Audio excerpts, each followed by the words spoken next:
¿Cómo están? Vamos a hacer una pequeña grabación. Digo, vamos a compartirles el resumen. Seguramente Luis nos va a compartir muchas cosas. Eh, este es el espacio AQ Experience, donde prácticamente es más como la explicación de muchas cosas que ustedes han vivido, no solamente en el tema de OKRs. Sé que hemos vivido mucho tiempo con el tema de OKRs, pero no somos solamente OKRs. La anécdota con la que empezamos es que estaba tan emocionado que Luis nos dijera que nos iba a platicar esto, que cuando estaban haciendo la pieza gráfica, lo quisieron rebautizar y querían que fuera pariente de este cantautor famoso, ¿no? No recuerdo su nombre de pila, pero es Céspedes, ¿no? Entonces me dice Luis, oye, espérate, que no va por ahí, que no me gusta ese cantautor, entonces yo soy Cepeda. Luis tomó el año pasado el curso de OKR Operation. Ahorita nos va a ir platicando un poco de su experiencia previa a entrar en el mundo de OKRs y luego por qué le tocó meterse en el tema de OKRs. Después de que conversamos cuando presentó su proyecto para tener la certificación de OKRs Operation, me pareció que era un buen caso para que lo compartiera con la comunidad, porque le tocó un tema bien interesante de una organización que ya tiene muchos años en el mercado colombiano, que justo estaban viendo cómo cambiar. También hubo un cambio de liderazgo en esta organización y entonces da el cultivo perfecto, el caldo de cultivo perfecto y de ahí, conforme fuimos conversando, Luis me platicó varias cosas que a mí me parecieron muy interesantes. Y al final hay algo que, digo, a pregunta expresa, él nos va a decir, pero seguramente nos lo va a ir platicando, es cómo logran este tema a nivel de organización de definir el tema de valor, que es un cliché para muchos de nosotros, pero en la organización han logrado cosas bien interesantes y me parece que es algo que queremos compartir. Sin más preámbulo, Luis, muchas gracias. Bienvenido a Q Experience. Gracias por haber aceptado el compartir con todos tu vivencia. Los micrófonos son tuyos, ¿no? Entonces, primera pregunta. Antes de entrar en todo este tema de OKRs, ¿qué hacías? ¿En qué vivías? Bueno, Cuéntanos parte. bueno, yo primero agradecerte, gracias por la invitación. Me disculpo, digamos que en Bogotá hay un tema de clima bastante fuerte, entonces tengo como algo de tos y molestias en la garganta. Entonces sí, les ofrezco disculpas si de pronto toso en la sesión. Entonces agradecerte primero que todo por la invitación y a tu pregunta y saludar a todos también, ¿no? Y a tu pregunta, bueno, yo trabajé en el sector bancario, yo trabajaba para el Grupo Aval. Ujú, Siempre trabajé como en temas fue curioso, yo trabajaba temas de formación, de preparación, como de facilitación, y eso, digamos que a futuro me sirvió mucho para otros temas. Luego me empezó a gustar todo el tema de datos, y de datos, de programación y todo este tema de proyectos también, entonces hice como unos estudios, unas profundizaciones. Hubo una época en que me desconecté como del sector laboral, ujú. monté un emprendimiento y bueno, ahí tuve como unos 3 o 5 años mientras formaba una empresa. Y siempre pues me llamó la atención el tema de las organizaciones y decidí volver a vincularme con una empresa y me vinculé con Efecti, que es una empresa pues del sector, no sé si puedo decir el nombre, ¿no? ¿Sí? ¿No hay problema? Adelante, todo. Tú Ah, decide cuéntanos bueno, todo, o sea, hasta donde tú quieras platicarnos. Aquí listo, es una... uno, cuando platiques, bueno, para aquellos que no estamos en Colombia, Grupo Aval yo diría que es el grupo más grande en Colombia y no solamente está en el sector financiero, sino tiene muchos tentáculos en muchos sectores, ¿no? Sí, así es. Y digamos que esa fue una bonita experiencia, pero bueno, salí, tuve el emprendimiento y luego me vinculé a esta empresa que se llama Efecti, que es una empresa del sector de giros, pero curiosamente en ese proceso de transformación que comentaba Víctor, se metieron en todo el tema financiero. Sí, tú volví a quedar como en una empresa de finanzas y entonces una empresa de giros que se dedica como a recibir recaudos en diferentes partes de la ciudad se enfrenta a la pandemia, que yo creo que ese siempre ha sido el tema de conversación, yo creo que va a ser el tema de conversación por los próximos 10 años, Sí. que fue como el hito de transformación y nacen nuevas, pues en Colombia nacieron nuevas tecnologías que nadie había visto como competidores, pues como esa desconfianza que la gente le tenía a la tecnología y nace un Dale, un Nequi, que vienen siendo como esas cuentas electrónicas de fácil uso y de apertura en el celular. Y eso hace que la gente empiece a mover dinero muy rápidamente y ya no sea tan primordial enviar dinero de forma física en los puntos físicos. Y entonces ese punto de quiebre hace que la empresa se empiece a plantear cuál es el futuro que quiere para Efecti. Y entonces se monta en el tema digital y bueno, ahí va como parte de la historia. Llegó a Efecti como un área que iba a apoyar el tema de transformación, toda la parte de cultura, toda la parte que digamos era como, y de planeación estratégica, que es como mi fuerte, y llegó también como a apoyar ese proceso de, bueno, si Efecti es este, ¿y cuál es el Efecti que quisiéramos ser? Ese es como ese preámbulo. Oye, y esto que comentas de la organización de Effective, o sea, es, deciden, bueno, ¿cuánto tiempo aproximadamente tiene de vida la organización? Porque este es un tema bien, bien interesante, ¿no? Efecti nace más o menos en el año 96. Ok. Fue producto de otra organización grande, porque somos familia, una empresa que se llama Servientrega. Y lo que sucede es que en Colombia, Servientrega se da cuenta que empiezan a mandar dinero en paquetes, como Ujú. mandar un paquete, como una encomienda. Y ahí es Sí, cuando captan el negocio y dicen, no, no, o sea, la gente está interesada en enviar. Hay una necesidad ahí. Surge Efecti en el año 1996, o sea, casi como 28 años.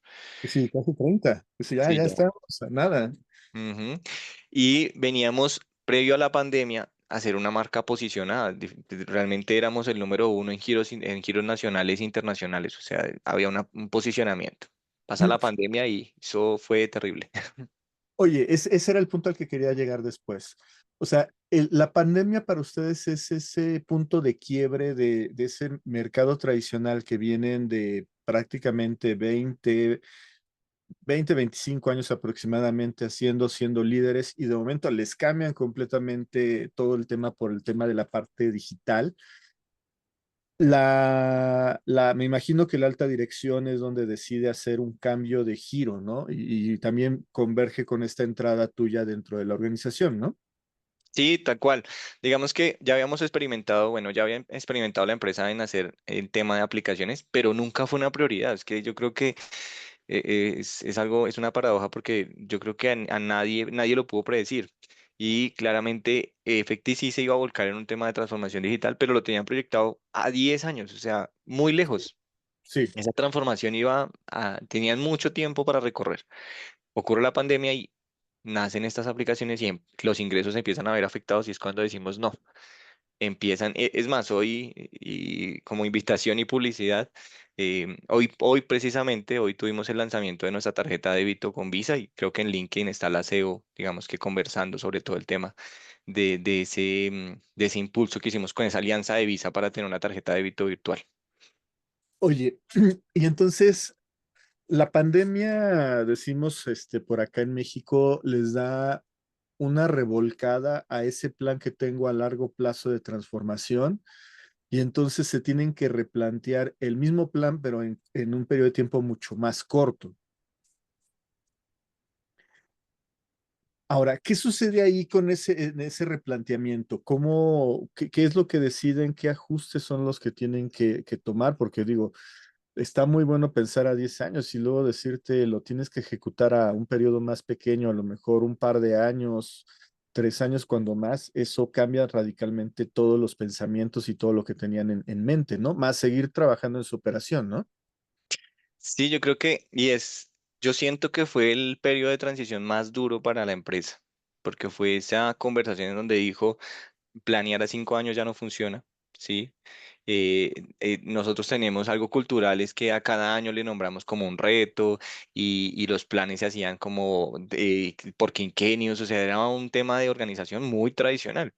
Ya. Entonces allá se hacía la planeación, a 5 años vamos evaluando y a este quinquenio le vamos a poner un nombre, particularmente se llama, para este quinquenio se llamaba renovación y empieza todo este proceso como de que se empiezan a ver demasiados adelantos tecnológicos y demasiado rápido, que uno dice, no, es que si planeo 5 años, ya estoy quedándome atrás. Entonces, luego pasamos a 3, luego empezamos a preguntar, bueno, ¿y qué tenemos que hacer a un año? Hoy a veces nos preguntamos qué tenemos que hacer para el próximo mes, o sea, es demasiado rápido lo que trajo también la tecnología en los avances, ¿no? Entonces, esa apertura hizo que la empresa tuviera que cambiar sus hitos. Teníamos conversaciones, yo recuerdo mucho en una sesión que tú hablabas de ese como esa ida que normalmente tenían las empresas por allá a otra zona para hacer todo el tema de planeación, entonces los líderes se desconectaban. Allá nosotros teníamos eso. Y nos Sí. llevaban y los conectaban y duramos sí, una semana haciendo la planificación de 5 años y todo eso fue volver a como a replantearse en ese mismo instante, como que la gerente anterior como que se da cuenta que es necesario imprimirle un poco de juventud al tema y es cuando llega la nueva CEO que particularmente también es la hija de ella. Ok. Ujú, Este es un tema bien interesante porque lo voy a dividir en dos, ¿no? Por un lado, a pesar de que tú nos platicabas al principio, es una organización que nace de una organización más grande, la forma de operar, sí, digamos, a la vieja usanza de planificar a largo plazo, moverse lentamente. Cuando tú me platicas esto, lo primero que me vino a la mente es, bueno, suena como una empresa familiar, pero no es una empresa familiar. mm, ¿Estamos de acuerdo? O sea, y luego esta segunda parte que cuando tú lo platicas, y es un cambio muy radical, es la parte del cambio de liderazgo, ¿no? De la anterior director general, la director CEO, sale, digo, posiblemente ya más por edad, y entra alguien muy joven. Esta nueva directora general, este nuevo CEO, podemos saber qué edad tiene aproximadamente. No, no es porque me interese en ella, ¿no? Simplemente no es para que vayamos viendo de qué tan brutal fue este cambio, ¿no? Pues coincidencialmente ya tiene la misma edad de la empresa.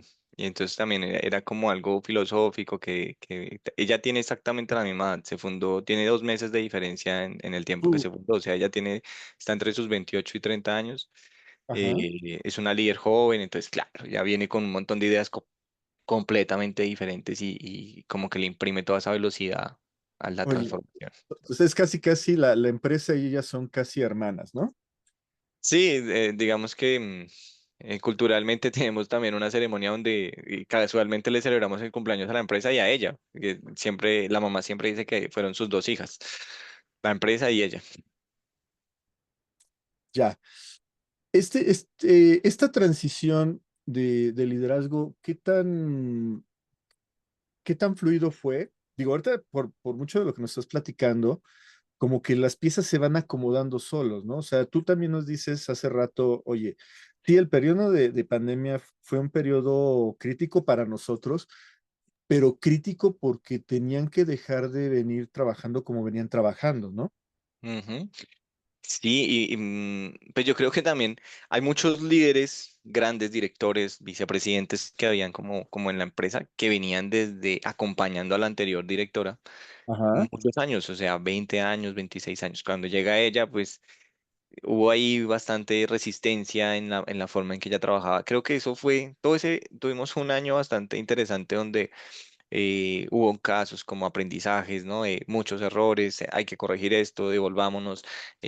Hubo situaciones donde de pronto ella quiso tomar decisiones sola y luego se dio cuenta que tenía que acompañarse, otras donde estos líderes decían, no, los procesos que tenemos ya no sirven, entonces hay que ir a consultarlo con ella. Fue un proceso realmente de descubrimiento para ella y para los nuevos los líderes que estaban. Ujú. Em, de volver a aprender cosas nuevas, ¿no? De replantearse si lo que estábamos haciendo está, porque siempre hubo ese hito de, bueno, pero si como lo estábamos haciendo nos ubicó en el primer lugar en algún momento, o sea, ¿por qué cambiarlo si nos trajo hasta acá, ¿sí? Y Y claro. entonces mucha gente se queda con eso. Si lo que hicimos y lo que llevamos haciendo 26 años nos ubicó acá, ¿por qué no simplemente lo repetimos? Entonces esa aceptación de no, no es el mismo entorno, no es el mismo mercado, ya no es el mismo cliente, no es la misma directora, hay que replantearse cosas, fue bastante interesante. Oye, en este replanteamiento, la, la organización se mantiene con la misma cantidad de colaboradores o disminuye o aumenta. ¿Cómo fue esta gran transición? Mira que a mí me parece algo muy bonito de Efecti es que no hubo una disminución, ¿sí? Digamos que, pues sí, en efecto, como todo proceso de transición, siempre afecta la productividad y afecta el tema de costos y siempre se preguntan, bueno, de dónde podemos sacar dinero que no se está recibiendo por algún lado? Ujú, Pero no, afortunadamente no, digamos que el personal para la empresa era muy valioso. Lo que se hizo fue aumentar, ¿no? Entonces empezaron a buscar otros talentos, pues que tuvieran ujú. otras intenciones, que tuvieran otras visiones para complementar los equipos. Y pues habían talentos que decían, no, yo no me acoplo con esto, y pues decían, se hacían a un lado, pero que la empresa haya tomado como la decisión de hacerlo, no. Fue como muy natural ese proceso. De todo esto que nos platicas un poco como antecedente, este tema de la nueva SEO que es bien interesante y que viene a darle un nuevo giro a la organización, como acelerarla. ¿En qué momento empiezan a tomar o decidir adoptar temas de OKRs? ¿Qué es lo que los lleva a sumarse a temas de OKRs? La OKRs es como la respuesta a la sumatoria de un montón de inconvenientes que empieza uno a preguntarse, ¿y dónde radica el problema, no? Entonces uno empieza como, no nos funciona esto, no nos funciona esto, no nos funciona, pero bueno, ¿y cuál es la raíz del problema?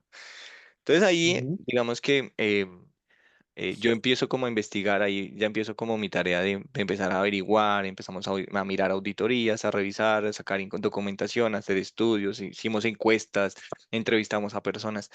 Entonces empezamos a encontrar que éramos una empresa multitasking. Nosotros teníamos el concepto de que podemos hacer de todo al tiempo.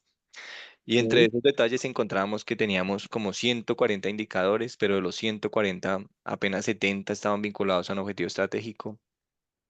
Habían como unos 50 reportes, pero de esos 50 reportes usaban 20. Uf, Cuando tomaban las decisiones, porque hicimos como una investigación de cultura, entonces dijimos, bueno, ¿qué tipo de cultura tenemos? Entonces encontramos que muchos líderes eran muy como experimentados, dominaban tanto esto y llevaban tanto haciéndolo que ellos tomaban decisiones casi que ya muy por instinto, ¿sí? Entonces decían, no, esto yo estoy seguro que va a funcionar. Claramente no se basaban en datos para nada. ajá, Entonces, cuando empezamos a encontrar eso, dijimos, bueno, y entonces, ¿cuál es la estrategia? Esa fue una pregunta muy curiosa que en una reunión tuvimos y dijimos, ¿y cuál es la estrategia de Efecti? Nadie supo responder cuál era la estrategia de Efecti. Entonces yo dije, empezando por ahí, estamos mal. Si no tenemos claro ni siquiera para dónde vamos. Luego empezamos a mirar que teníamos 17 objetivos estratégicos. Entonces yo decía, no, ¿cómo, o sea, cómo atendemos 17 objetivos estratégicos? sí, ¿Cómo hacemos ese ejercicio? Entonces yo empiezo a investigar, yo había trabajado con OKRs en el grupo AL y ajá, yo me traía eso muy encima, entonces yo vine y empecé a vender esa idea. Yo dije, va hay por una acá. manera de que prioricemos, hay una manera de que... Entonces yo he hecho mis estudios en gestión de proyectos y en todo lado hablan temas de objetivos, de priorización, entonces yo sabía métodos de priorización y para mí era muy preocupante.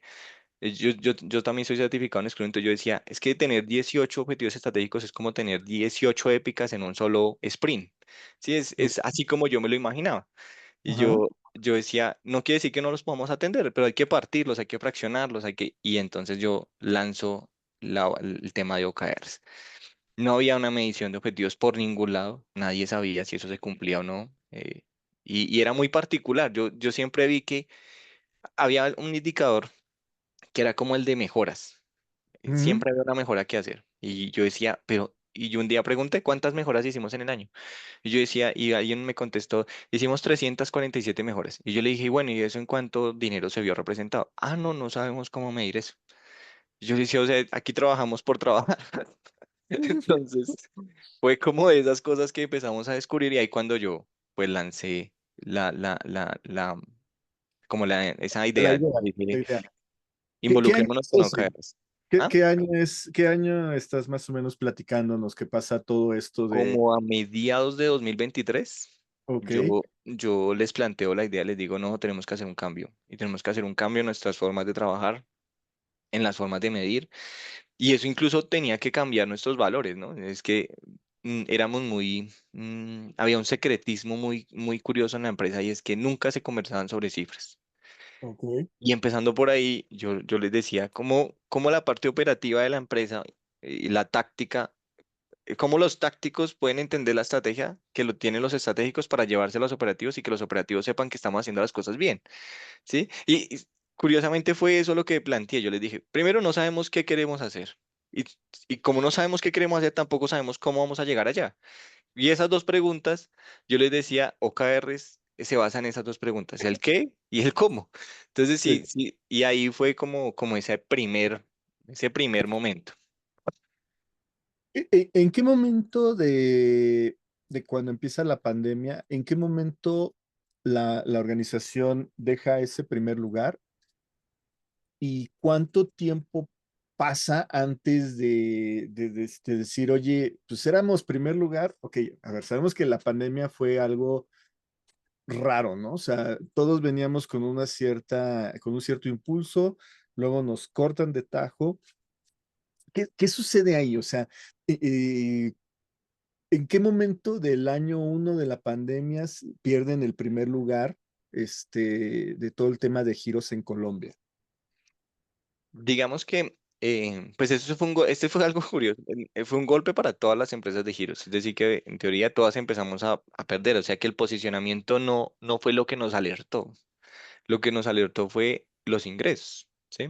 Ok, Eh, ahí fue donde todo, sí, obviamente sí, todo el mundo empezó a decir, oye, ya no tenemos hay la algo misma que pasa, tasa. sí. Sí, Entonces, sí, claro, sí. cuando tú te dices, yo sigo siendo el primero, pero los ingresos no son los mismos, algo pasa, ¿sí? Entonces Ok, empiezan a buscar afuera las respuestas. Cuando empezaron a buscar afuera las respuestas, eso pasa en 2020, más o menos como marzo de 2020, esa es la pandemia. casi Ah, ah, casi luego que empezó la pandemia se dieron cuenta de sí, esa parte. Ujú. como al cierre del año 2020, iniciando 2021, se empiezan a ver reflejados en ese primer informe de cierre de año, ¿no? Entonces es cuando se dan cuenta que algo sucede. Y empezamos a investigar y pues claro, todo el mundo no puede salir, no puede ir a los puntos. Entonces hubo una primera explicación, es que la gente está en su casa, no puede ir al punto a enviar dinero. Ujú. Pero hubo otra pregunta, bueno, igual la gente tiene que enviar dinero, ¿cómo lo está enviando?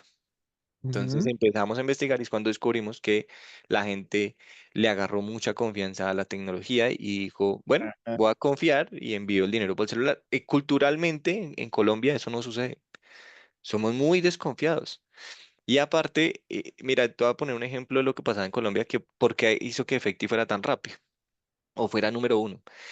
En Colombia, perdón, cuando uno decía voy a enviar dinero de un banco A al banco B, uno decía, pero tarda de 3 a 24 horas. O sea, eso se puede demorar hasta, y a veces éramos muy exagerados y decíamos hasta 48 horas en llegar. Entonces la Ok, gente decía, ¿sabe qué? Mándemelo por un efectivo. Entonces la persona iba a un punto, lo que tardara en llegar al punto, 30 minutos, enviaba el dinero, llamaba y el dinero ya está. O sea, eso era inmediato. Eso nos daba mucha ventaja, muchísima ventaja. Pero llega la tecnología y dice, ya no tienes que salir de tu casa, sino que en tu casa sí, envías el dinero y a la otra persona llega inmediato. inmediato. Sí, Y y evitas ahí, sacar el dinero. ujú. Y no, Ya no no tienes que estábamos sacar. listos. No, Sí, ya sí, sí. ni siquiera. Y entonces, luego hubo una campaña bravísima de Nequi con Bancolombia, de poner eso por todos los comercios. Y entonces tú vas ahora y pues en otros países, por ejemplo en Perú creo que se llama Yape o Yapear. Sí, Aquí sí. le decimos como enviar un Nequi, ¿sí? Como me va a enviar un Nequi y así funciona. O dame un Plata o un Dale, bueno, súper rápido. Ahí en ese cierre del primer año de la pandemia nos dimos cuenta que iba a pasar algo. Ok, Pero entonces, es chistoso, ¿no? no, Porque no, dale. Sí, dale. es chistoso porque uno, enfrentarse al cambio implica por ese paso de, bueno, la curva, ¿no? Que hay un momento de negación y nuestro Sí, momento de negación duró hasta el cierre de la pandemia, o sea, como hasta el cierre de cuando la gente se fue activando, teníamos como la esperanza, no, eso se acaba la pandemia y la gente vuelve a ir a los puntos. Y se acabó la pandemia y nos dimos cuenta que la gente no, que la gente ya se acostumbró a enviar dinero a través de su ajá. celular. Ok, entonces ahí es un caldo de cultivo porque con la pandemia, obviamente, nos cierran, aguantamos, pero obviamente siempre está la frase, ¿no? Eh, el que tiene el poder es don dinero. Como tú dices, se dan cuenta por los ingresos, no por tus indicadores. Me gusta esta parte que dices, nos ponemos a indagar qué es lo que sucede y entonces empezamos a ver cosas. Prácticamente todo ese periodo, esos 3 años de la pandemia, digo, duró, estamos ya a mitad de la década, pero los primeros, del 20 al 23, ustedes navegan con muchas cosas, con muchos tableros, muchos indicadores, que es lo que nos decías hace rato, que al final no te traían la información verdadera, o sea, te mostraba que la gente estaba trabajando, estaba haciendo algo, pero contra los ingresos no concordaba.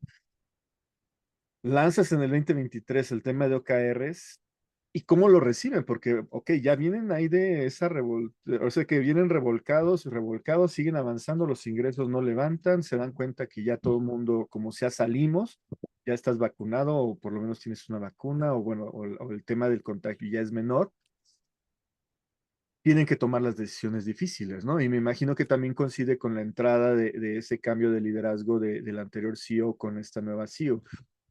Todo eso se conjunta y ahí es donde deciden, ok, pues vamos a ver si nos funciona o cómo lo adoptan. Bueno, yo creo que me costó trabajo. Tuvimos unas conversaciones aparte donde yo te expresé mis frustraciones, ¿no? Entonces, Claro. yo Sí, no creo todo que es color de pequé, rosa. sí, yo creo que pequé por optimista y por exceso de confianza, ¿no? Entonces yo literalmente como venía de aplicar OKRs y yo veía eso súper maravilloso, yo decía, no, es que esto demuestra lo que es, y me pongo a investigar más y pues yo conocía como el proceso de generación, pero pues nunca lo había liderado, sino yo había participado como en un proceso. Entonces me pongo a investigar, me pongo a revisar y no sé qué. Entonces, literalmente yo cuando lo vendí me sentía como, no sé, como John Deere ahí vendiéndoselo a Google y que iban a comprarme la idea súper rápido todo el mundo iba a comprar y decir, con esta idea vamos a decuplicar nuestros ingresos y no sé qué. Pues no, esa no fue la realidad y entonces fue muy, muy lento ese proceso porque no me creían y entonces decían, muchos me decían como, pero si ya tenemos eso. Yo les decía, no lo tenemos, o sea, ustedes están creyendo que tienen OKRs, pero no lo tienen, no es lo que, no. Y entonces unos me preguntaban, pero ¿para qué vamos a cambiar nuestra forma de tener objetivos? Entonces teníamos muchas preguntas así. Entonces cuando me preguntas en la implementación, no fue fácil. No fue nada fácil, es un proceso de mucha paciencia. Hoy me siento muy contento porque he dado sus frutos, pero la implementación ha costado trabajo. Sí, Afortunadamente, si uno lo hace con mucho juicio y si uno es consciente como de aprender de sus errores, la gente luego le ve el valor, que era lo que tú decías, ¿no? Como empezar a encontrar esos puntos claves donde les digo, donde se concentra es, vamos a generar valor, vamos a generar valor, vamos a generar valor. Esto es lo que hacen los OKRs. No pierda tiempo, no enfóquese, priorícese, no generemos, no hagamos trabajo que no genere nada para la empresa. ¿Qué encontré en la implementación? Muchos tipos de líderes. Muchos demasiado renuentes. Habían algunos que conocían como bases de OKR y entonces eran detractores porque lo que veían o lo que recordaban era un marco muy grueso de trabajo, o sea, me va a tener que hacer muchos OKRs. Ahí fue cuando yo decido también complementar como, bueno, yo dije, siento unas bases de OKRs, pero necesito entender cómo opera, ¿sí? Bueno, les vendí la idea, ¿y ahora qué? Sí, yo ya me la van a comprar y entonces luego monto estos OKRs y va a quedar como un zapato porque no vas a saber cómo es que va a operar después de que empiece a funcionar y es cuando hago la certificación de Operation y eso me aclaró muchísimas dudas. Esas mismas dudas que yo tenía, las tenían ellos. ya. Entonces empezamos como ese proceso de adopción. Aquí hago un pequeño spoiler. No traje a Luis para que vendiera el OKR Operation, simplemente para que nos platique cómo lo fue llevando, ¿no? O sea, y esta parte, eh, tú decías la paciencia, ¿no? O sea, en qué momento muchas veces cuando ves que las cosas no funcionan, pues lo más fácil es tirar la toalla, ¿no? O sea, ¿sabes qué? Se acabó y pues ya no pudimos por aquí, mejor me regreso a mi emprendimiento, me regreso a Val o me voy a otra organización que me permita avanzar, pero aguantaste si lo fuiste llevando, ¿no? Los fuiste llevando, lo fuiste llevando. Nos platicabas ahorita algo bien interesante, ¿no? Las conversaciones de esos primeros momentos de adopción tanto de los que conocían, de los que no conocían, o los que iban conociendo, al día de hoy las conversaciones son totalmente diferentes, ¿no? Sí, completamente. Aparte porque creo que han visto pues no, tampoco no puedo decir que OKR es la única solución, ¿no? Hay otras cosas que ha hecho la empresa también para que funcione, pero como que la gente empezó a darle sentido a una forma de trabajar, a un marco de trabajo donde la gente pudiera ver hacia dónde iba la empresa y abordar Ujú, por lo menos con prioridades a lo que teníamos que atender. Al principio las conversaciones eran como, no estoy de acuerdo. Entonces, imagínate tú ujú. trabajar en una empresa donde les estás planteando una idea y estas personas son la fuente de la información. Entonces, te la niegan, ¿sí? Te dicen, no te voy a dar ni indicadores, no te voy a dar información, no te voy a compartir porque no estoy de acuerdo. Entonces, ¿qué tuve que hacer? Me tocó plantear muchas estrategias. Entonces, dentro de esas estrategias es bueno, venga, nos formamos, preparémonos, hallemos puntos de valor, estar muy atento como a lo que a ellos les generaba como más interés y entonces anotar y al final de cada sesión revisaba las grabaciones y entonces miraba cuál era la pregunta más frecuente y sobre eso iba. Y luego hacía, no sé, como nudge o empujones sobre eso y les decía, miren, es que ustedes les mandé casos de éxito, envié casos de éxito, hice alianzas. Entonces me dije, empecé a como a detectar esos líderes que tenían mucho poder de influencia. Y dije, Estoy perdiendo el tiempo con, perdón que suene así, pero con el indio tengo que ir al cacique". Entonces me iba solito donde el cacique y le decía, venga, ¿quiere tomarse un café? Vamos. Eso sí, gasté café como un berraco. Entonces me tocó invitar a más de uno y vamos y nos tomamos un café y entonces me sentaba y le explicaba y le mostraba. Otro error que cometí ahí fue que casualmente ustedes también sacaban así, yo andaba muy pendiente y ustedes sacaban temas de datos y que como para que la gente se tuviera un tema de conciencia de por qué cambiar. Y yo me fui con eso y descubrí que la gente no, sí le impacta eso, pero le impactan más los datos propios, es decir, lo que pasa Claro, dentro de la organización. Entonces, cuando vi eso, me tocó ir tomarme otro café con el que generaba los datos y entonces empezar y decirle, venga, deme esta información y entonces con eso fui construyendo un storytelling donde les decía, es que miren, o sea, a las empresas les pasa esto afuera, pero a nosotros también nos pasa porque tenemos esta información, entonces tenemos tantos indicadores, esos indicadores no generan valor, los líderes hablan sin conocimiento de causa, nos tardamos muchísimo en tomar decisiones que deberían ser más rápidas y empecé a preguntar, ¿por qué nos pasa esto? Entonces la gente cuando ya empieza a tener la conciencia, busca de dónde agarrarse. Y yo tenía, pues digamos, el de dónde agarrarse. Y era, claro, ya encontraste, ya te diste cuenta que tenemos el problema, pues aquí está la solución. claro. Eso fue lo que sucedió. Híjole, este tema del café es un buen tip, ¿no? O sea, llevarte al café, sacarlos de su hábitat y eso te ayuda mucho, ¿no? En su apertura. Eh, Claro, y aparte pero- porque, sí, perdón, no, no, no, no, dale. y digamos que aparte porque hay que ser resilientes, ¿no? Imagínense, ustedes tienen una sesión donde hay un líder que te está diciendo que no, que lo que tú estás diciendo es puro cuento, que, o sea, te está atacando, y tú sales con ganas de no volverlo a ver.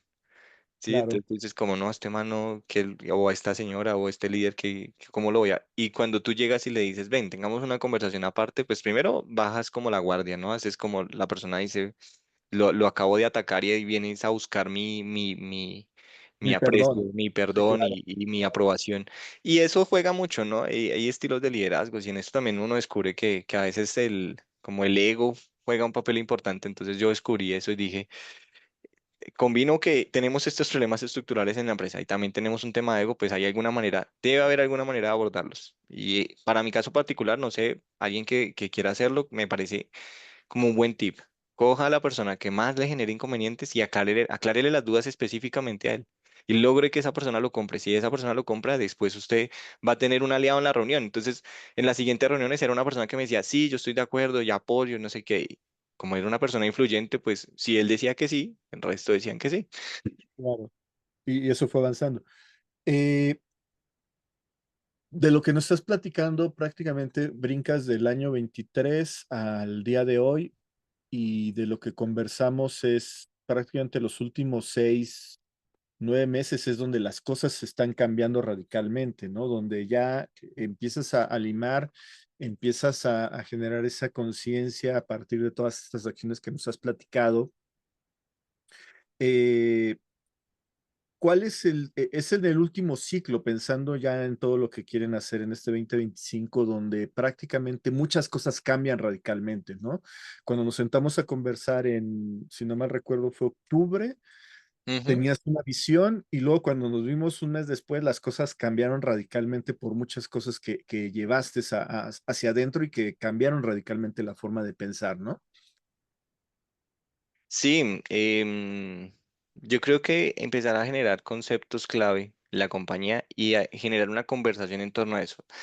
Particularmente me sirvieron dos, los datos, y era que empezamos a generar preguntas y empecé a generar en esas alianzas. Yo les decía, cada vez que tomemos una decisión, preguntemos qué dato respalda eso.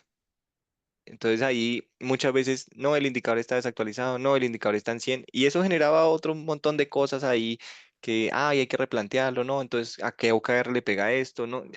Hicimos el ejercicio hasta depurar indicadores, dijimos, esto no sirve, esto hay que quitarlo, bueno, eso uno. Y lo segundo fue el tema del outcome y los output, ¿sí? Y Ok. nosotros tuvimos outcome, digamos, pequeños. Claramente eso luego se tiene que volver más grande, pero cuando yo les decía, hay que trabajar en busca de un beneficio y ese beneficio se traduce en un outcome. Entonces usted piense en un objetivo que le genere eso. Eso fue algo que me tardó mucho en explicar porque cuando yo les decía, planteen un objetivo. Entonces se inventaban un objetivo que creo que te mostré algunos y tú me hiciste caer en Ah, cuenta pues, de eso. Y luego cuando yo les llevé esta historia, ellos empezaron a pensar y entonces eso se volvió una conversación. Y recuerdo mucho unas sesiones donde alguien ponía un objetivo y entonces decía, pero ¿qué outcome está generando? Digamos, esa palabra se volvió muy común en las reuniones. ¿Cuál es el beneficio que se está generando eso? Entonces, claro, la persona de pronto no lo tenía y decía, no, pero pues es que vamos a crear algo. No, no, usted me está entregando un output. Eso es algo entregable. Después de que lo entregue, ¿qué pasa con eso? Ahí quedó. Y eso fue, creo que el motor más grande, empezar a conversar sobre el valor. Y entonces uno todo el tiempo le preguntaba, ¿esto cómo lo valoran los clientes? Y eso trajo otras preguntas, ¿no? Entonces, cuando tú dices, ¿y esto sí genera valor? Sí, y bueno, ¿cómo medimos ese valor? ¿Quién nos dice que vale que eso sí tiene un valor para el cliente? Entonces ujú, ahí es cuando yo combiné muchas cosas, de verdad que hice un ejercicio porque empecé a investigar, entonces dije, esto lo podemos conectar con Len Startup, entonces venga, metamos Len Startup y hagamos retroalimentaciones. Hice ese mismo ejercicio de Len Startup con el tema de los OKRs, entonces yo les decía, planteémonos un marco de trabajo y midámoslo como en contabilidad y la innovación que se mide en ese marco, entonces, ¿qué beneficio nos trae a costa de cuánto esfuerzo? Y si el ujú. esfuerzo es demasiado grande por un beneficio muy pequeño, esa no es la decisión correcta. Y eso, como que todo el mundo lo compró. Entonces era muy curioso que habían sesiones donde yo no hablaba y la gente decía, bueno, pero ¿y cómo vamos a medir este esfuerzo? ¿Y esto con qué áreas se conectan? ¿Y cuál es la dependencia? ¿Y esto qué valor le está generando a la empresa? Esas dos palabritas para mí fueron muy Sí, claves, ¿sí? crucial. Esta parte que platicas es lo que les compartí al principio, que ahorita que lo está comentando Luis, es como no emocionarse, ¿no? O sea, cómo a partir de muchas cosas de la resiliencia que has tenido, eh, bien interesante lo último, ¿no? O sea, tú dejas de fungir como ese empuje, como esa cuña, y entonces ya empiezan las conversaciones internas y ya hay palabras que ya trabajan como tal, ¿no? Que era uno de no, fue uno de los puntos que a mí me gustó cuando conversamos, de, bueno, ok, está bien, pero me entregas esto, pero ¿qué hacemos? Y lejos de ser vamos, una reunión que termine en confrontación, se vuelve más bien un tema en el que muchas personas de muchas áreas empiezan a conversar y empiezan a ver cómo lo trabajan interno, porque no es solamente lo que tú me estás mostrando, sino es cómo necesito que los demás trabajen. Ahora, eh, hay un tema bien interesante que comentarse hace rato en el tema de los indicadores y tú lo planteabas también al principio, ¿no? De, híjole, pues a ver, es una empresa de giros, el tema de los números, la parte financiera, pues era muy del Olimpo, ¿no? O sea, los números se veían arriba y abajo, pues lo poco o mucho que se alcanza a conversar. Al momento que hacen la depuración y van avanzando con temas de OKRs y pegándole algunos otros elementos, este tema de los números, pues, a menos que tú me corrijas, se abre, no sé si completamente, pero se abre a la organización y entonces ya empiezan a ver a los números ya de una manera muy cruda, ¿no? Sí, y ahí curiosamente el equipo de data y analítica de la empresa en principio estaban súper negados a este tema, porque claro, ya había una metodología de definición de KPIs, entonces yo les planteo esto y me dicen, no, usted va a cambiar todo el modelo, yo no les voy a cambiar ningún modelo, solamente quiero mejorar lo que existe. Fue muy chistoso porque yo empecé siempre mi conversación, yo no voy a cambiar nada, yo solamente quiero mejorar. Y después de que pasó todo esto, ellos eran los que decían, no, hay que cambiarlo, o sea, tenemos que cambiar este modelo porque no nos funciona. Entonces ellos fueron los que empezaron y yo empecé a escuchar sus problemáticas. Entonces yo les decía, ¿cuál es el problema que ustedes tienen? Entonces, no, es que tenemos sobrecumplimiento en indicadores. ¿Cómo así que sobrecumplimiento? Y yo les decía, pero es muy curioso, ¿no? O sea, como tenemos 140 indicadores, de los 140 indicadores, 100 están sobrecumpliendo por encima de un gap muy alto, pero las cifras no nos acompañan.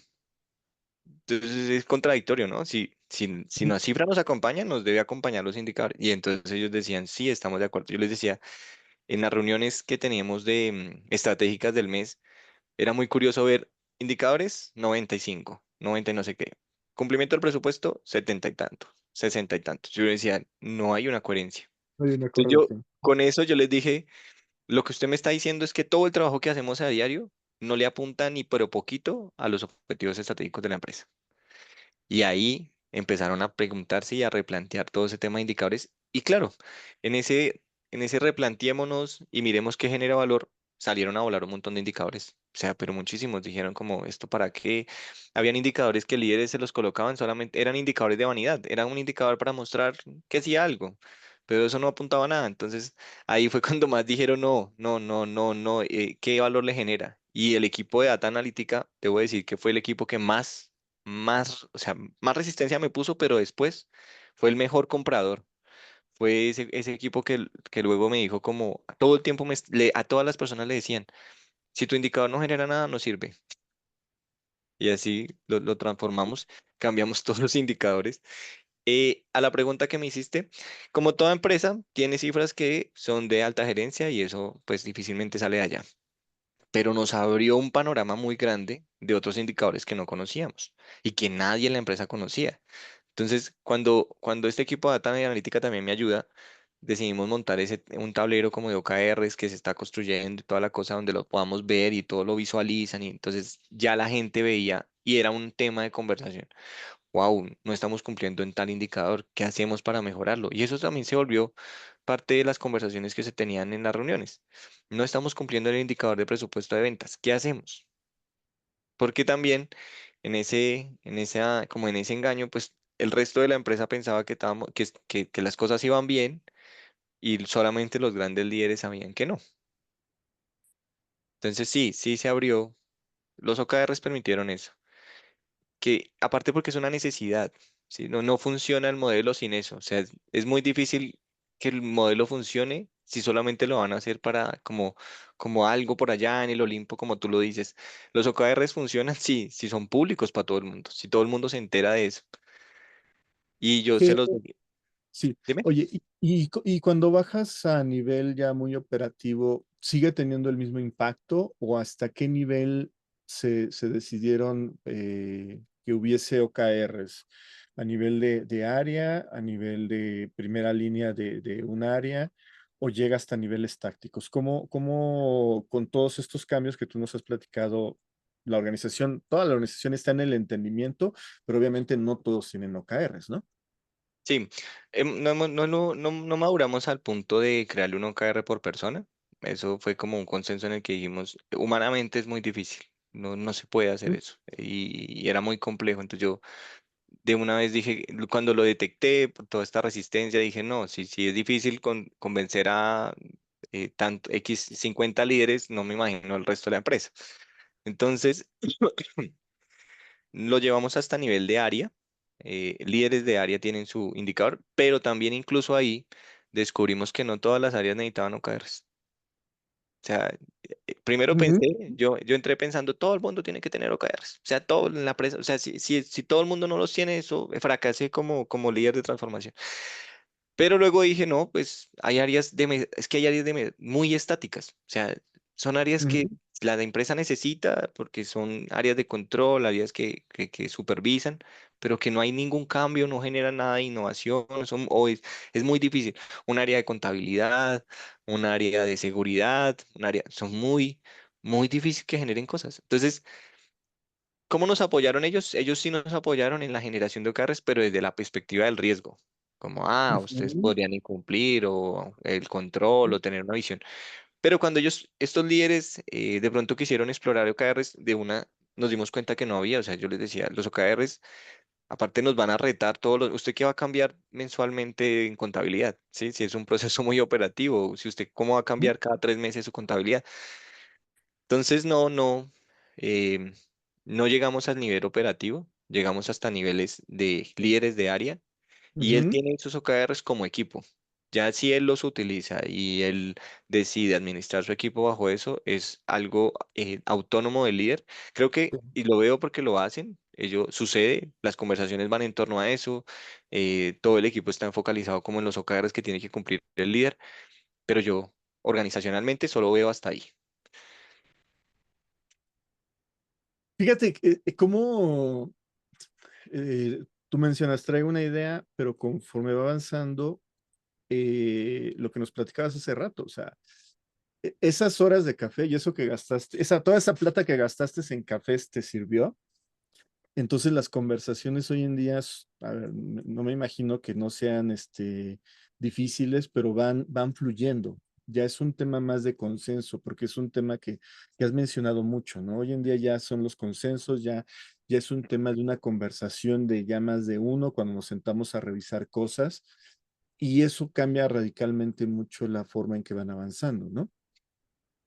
Sí, total. Digamos que ahí vuelvo y repito, la inversión vale la pena porque a futuro te ven como un facilitador. Entonces, ¿qué significa? Hoy me buscan mucho para como evaluemos este objetivo, ¿sí? Miremos si este objetivo si está generando un outcome. em, y algo que me pasó mucho con el tema de los objetivos y que había gente o sea, como que se montaban en el bus y se ponían a investigar, entonces llegaban y decían, el objetivo no es aspiracional, el objetivo no es aspiracional. Entonces yo decía, como que también tuve que hacer un aprendizaje ahí porque en alguna oportunidad dije, creo que no importa tanto que sea aspiracional, sino que genere acción, ¿sí? Es decir, Claro, que lo motive usted a hacer algo, ¿sí? Si el indicador es demasiado vago, si el indicador es demasiado abierto, entonces no se centren porque muchos se bloqueaban.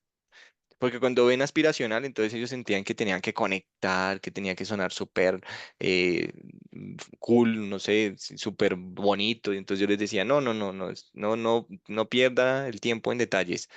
Céntrese en una cosa. Ese objetivo que se está planteando va a generar acciones, o sea, va a hacer que usted se mueva en algo, va a mover un indicador, va a hacer algo. Entonces él se preguntaban y decían, no. Yo le decía, entonces no claro, redacte tan bonito. claro. Y eso, Oye, digamos que hoy pasé a ese papel. Hoy funciono más como una persona a la que acuden para facilitar y voy como coordinando los equipos hasta que se van dando. ¿y qué cadencia están utilizando? Ahorita con la definición de, ok, nos quedamos a nivel de líderes, ya planteamos lo que va en el 2025. ¿Las cadencias las están haciendo, los cortes los van a hacer trimestrales, semestrales? ¿Cómo definieron esa cadencia de estar revisando esta información o esta actualización?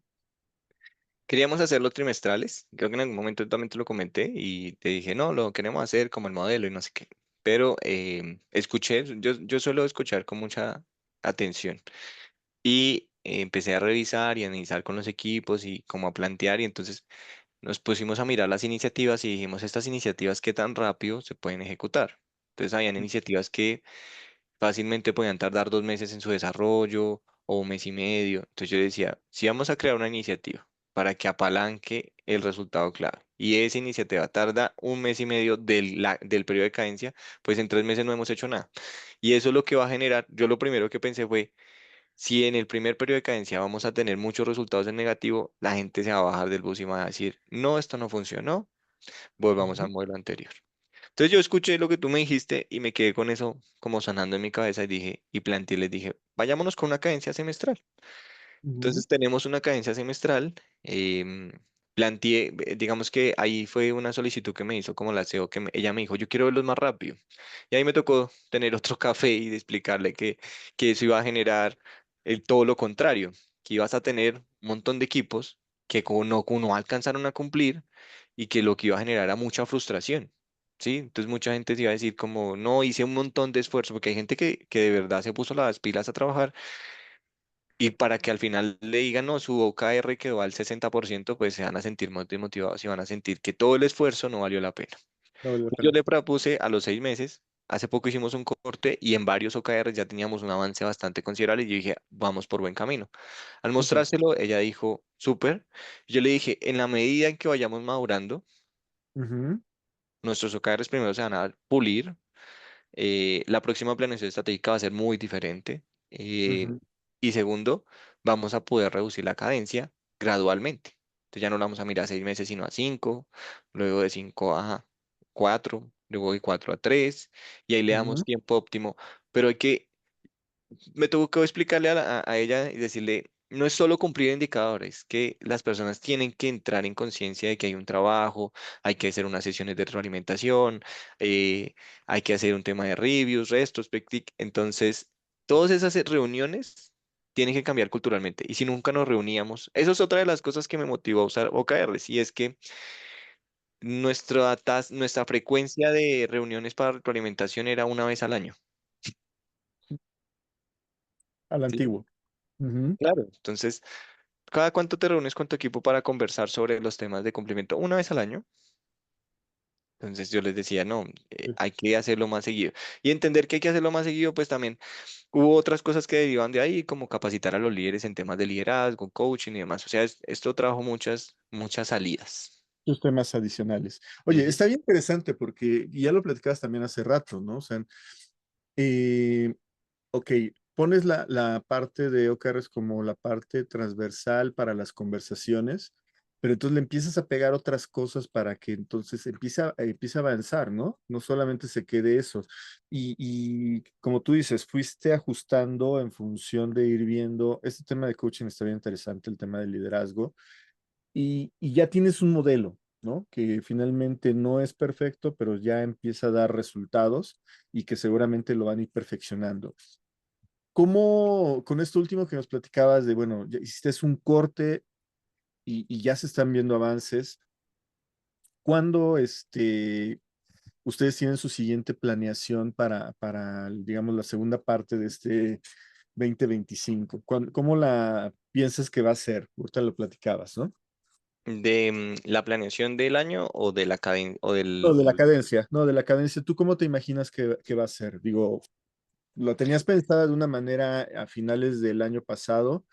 Con los ajustes que hiciste, las cosas, las conversaciones fueron muy rápidas, aparte de lo que nos platicabas ahorita, ¿no? O sea, las conversaciones se vuelven entre ellos y tú vuelves un facilitador. ¿Cuánto tiempo crees que se reduzca esta nueva planificación de cadencia? ¿Cuánto crees que te va a tomar Yo prepararla y creo que se que, ejecute? yo creo que va a ser muy rápido, por varias razones.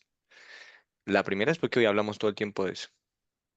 Lo segundo es que ellos mismos dicen, siento que puedo retarme más, ¿sí? Como que yo puedo hacer algo más. Entonces, cuando ellos dicen eso, han venido a preguntarme, Eduardo, voy en tanto del OKR, creo que lo voy a superar, ¿será que lo podemos ajustar? Y yo les digo, no, déjelo así, y en el otro lo vamos a ajustar. Entonces, cuando veo que esas conversaciones, yo siento que lo vamos a reducir. Yo espero hacerlo en una semana. Sí, entre 1 y 2 semanas me parece como prometedor. Estoy, no sé si soñando mucho, pero tengo mi plan haciéndolo más o menos para el cierre de la última quincena de mayo, que podamos hacer el cierre y que tengamos esa semana de planeación. O sea, dentro de un mes ya estás preparando todo. Sí, sí, vamos a ver cómo nos va, esperando que Oye, eso funcione así. hay una última pregunta y ahorita abrimos ahí el micrófono si alguien te quiere preguntar adicionales. Eh, Aparte de dedicarte a todo este tema de la transformación, ayudarles en estos temas, a gastar plata en el café, ¿qué otras acciones haces dentro de la organización? O estás enfocado exclusivamente a eso y no trabajas algo adicional? No, yo tengo otros focos. Digamos que a mí me encomendaron todo el tema de transformación cultural y cuando yo cojo y digamos que primero hice como el diagnóstico, yo encontré unos focos. OKR era uno de esos focos de nuestra forma de desempeñar, pero había otro que tenía que ver con la data. Entonces, hoy estamos estructurando un modelo de data, de cultura de datos, y eso implica que tengamos conversaciones sobre metadata, sobre seguridad de la información, sobre calidad, ¿sí? Sobre gobernanza. Entonces, lidero algunos proyectos relacionados con eso, eh, que lo que hacen es como enfocar hacia dónde quiere la organización diseñar su estrategia de datos y Sí, cómo se complementa con la estrategia que tiene la empresa. Y ahora mucho más, porque si ahora vamos a tener datos de los clientes en celular, porque vamos a ser digitales, pues tiene que haber ajá. una conciencia de cómo capturamos esos datos y cómo los vamos a proteger y cómo, bueno, hay un tema grandísimo que estamos Toda una trabajando. estrategia, sí, ¿Sí? todo un tema, sí, que es lo que siempre hemos dicho, ¿no? O sea, el tema digital es todo un mundo, el tema organizacional o cultural es otro mundo y el tema de data es otro mundo. Y ahora junta los tres mundos y hazlos que convivan y no está tan sencillo, ¿no? Ujú. Sí, y otro tema, digamos, que trabajo en el tema de transformación, tiene que ver con el tema de transformación digital. Y entonces ahí busco cómo hacemos que la empresa se monte en modelos digitales. Entonces, cómo implementamos digitalización y a eso trabajamos productividad desde casos más pequeños hasta casos más grandes. Entonces, con equipos de proyectos más grandes, hemos implementado que podamos usar Azure DevOps para generar proyectos, para gestionar y a los equipos pequeños o del día a día les enseñamos planners como lo más básico para que tengan claros sus actividades y utilicen Kanban en la gestión del día a día. O sea, son transformaciones grandes que estamos realizando partiendo como de esos grandes hitos que queremos lograr.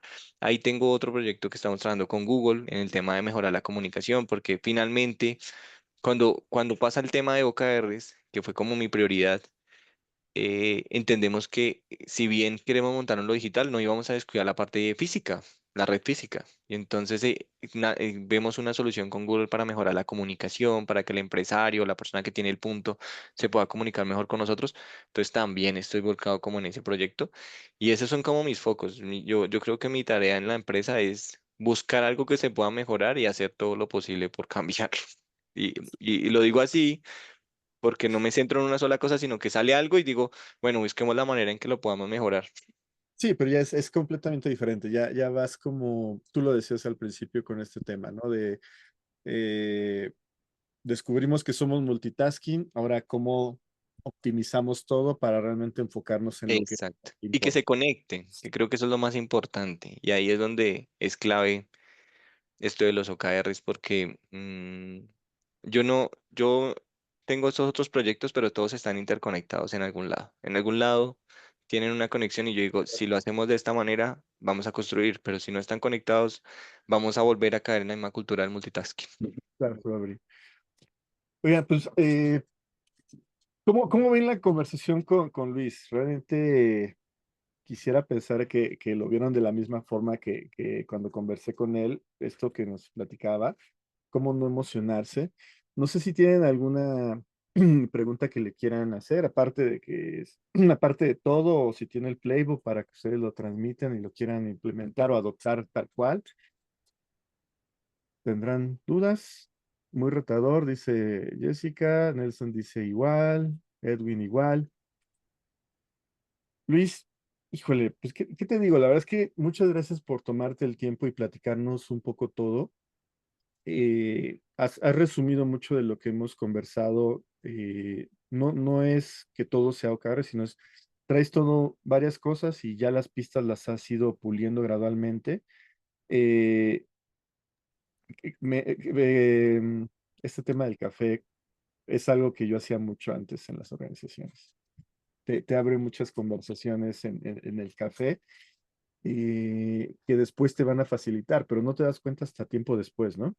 Mm, no, y ahí que lo dices y que acabas de decir como una frasecita, hay algo que uno a veces descuida y es que la gente tiene una opinión muy interesante de las cosas y ahí tiene perspectivas diferentes de ver las cosas, que a veces uno pasa por alto. Claro. En esos cafés siempre descubría gente que tenía una visión y que uno decía, ah, esto lo puedo complementar, esto lo Claro. puedo enganchar, esto, ah, es por esto que me está diciendo que no. Entonces, de verdad que tener esa conversación, yo no puedo decir que sea lo más ganador, ¿no? Pero Oh, no, si su no, no, pero empresa, si su empresa es una empresa tradicional, donde los líderes son muy jerárquicos, todavía es una empresa basada en funciones, donde prima como mucho la posición, ese es un punto de quiebre. uno de los puntos de quiebre, claro. Luis, muchísimas gracias por dedicarnos esta hora y compartirnos cómo lo has vivido en la organización. La verdad es que es súper interesante muchas cosas. Eh, no hay forma. Gracias totales por el tiempo. No a ti, y de verdad muy agradecido, creo que em, no estoy echando propaganda porque no es así, no me están pagando por esto tampoco. Pero creo que a veces uno también tiene que conocer sus limitantes y cuando uno conoce sus limitantes se da ese cambio de crecimiento, ¿no? Cuando uno dice, reconozco que me hace falta algo y eso le da a uno la oportunidad de crecer. Y cuando tomé el curso entré con esa sensación de no me las sé todas, no puedo, ya me di cuenta que me estoy enfrentando a un mundo diferente y me salí del curso como con esa ganancia, ¿no? Como de, bueno, ahora ya sé cómo operar, ya tengo, aparte que uno conoce a otra gente muy valiosa cuando yo tomé el curso, no sé si está acá, pero había un señor que se llamaba Nicolás y él también hacía unos super Claro. aportes, había una chica que se llamaba Ruth y entonces uno decía, me tomo estas ideas, es súper ganador el tema también del coworking y el networking. Sí, sí, sí. No, no, no, no se subió ahora Nico. A mí se me pasó volver a buscarlo, pero Nicolás, nos acompaña. Muchas gracias, Luis. Muchas gracias a todos por acompañarnos en esta edición de AQ Experience. Luego les compartimos ahí brevemente el resumen y los datos de Luis por si quieren contactarlo y les platique. Estamos en la misma. Listo. Gracias, Víctor. Gracias a todos, que estén muy bien. Buenas noches. Muchas gracias, Luis. Gracias, Víctor. Buenas Gracias, noches a hasta todos. luego, buenas noches. Gracias. Gracias, gracias a todos.